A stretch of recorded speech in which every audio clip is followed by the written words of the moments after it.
பனைமரத்தில் ஆண் மரம், பெண் மரம் கேள்விப்பட்டிருப்பீங்க. குடிமரம் கேள்விப்பட்டிருக்கீங்களா? வாங்க பார்க்கலாம்.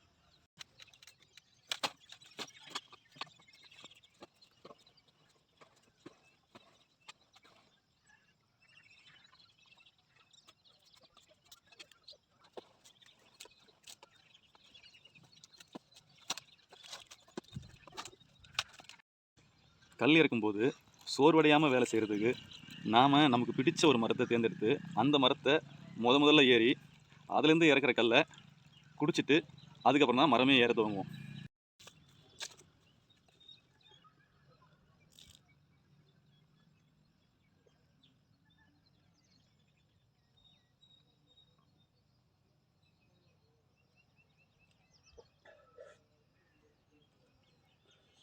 முதல்ல கல் இறக்கி குடிக்கிற மரம் தான் குடிமரம்.